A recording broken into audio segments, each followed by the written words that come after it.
시청자 여러분 안녕하십니까? 이데일리 TV 주요 경제 뉴스 확인해 보겠습니다.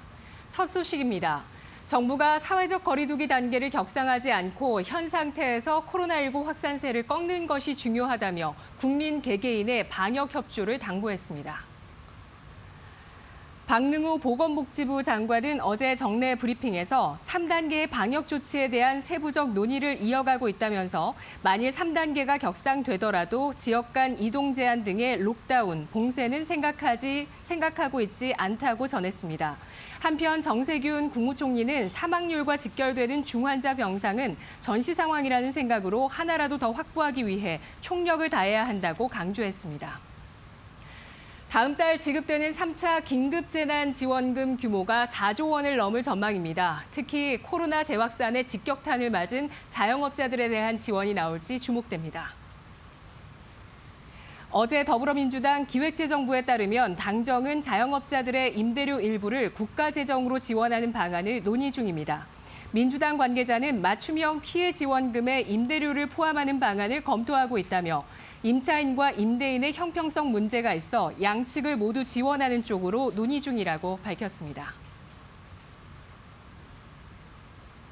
문재인 대통령이 오늘 국가연구개발 100조 원 시대를 맞아 제3차 국가과학기술자문회의 전원회의를 주재합니다.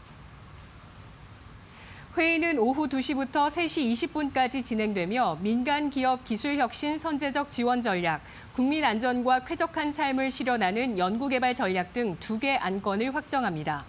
내년에는 우리나라 연구개발 투자가 100조 원에 육박할 것으로 관측되는 가운데 전 세계에서 이미 100조 원이 넘는 나라는 미국, 중국, 일본, 독일뿐입니다. 박수경 청와대 과학기술보좌관은 국가의 총 연구개발 규모는 그 나라의 국력과 세계 경제에서의 위상을 나타내는 척도라고 설명했습니다. 내년에 공공기관과 공무원 채용 규모가 7만 명을 돌파하며 역대 최대를 기록할 전망입니다. 어제 정부는 일자리 정책 5년 로드맵에 따라 내년 공무원을 3만 명 안팎 증원하고 공공기관 신규 채용 규모를 역대 최대 수준으로 확대한다고 발표했습니다.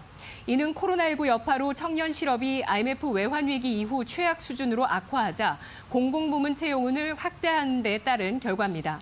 하지만 급증하는 인건비에 장기적으로는 공무원 연금 부담까지 눈덩이처럼 커질 수밖에 없다는 점에서 재정 악화를 우려하는 목소리도 높습니다. 지금까지 이데일리 N이었습니다. 이어서 간추린 소식 전해드립니다.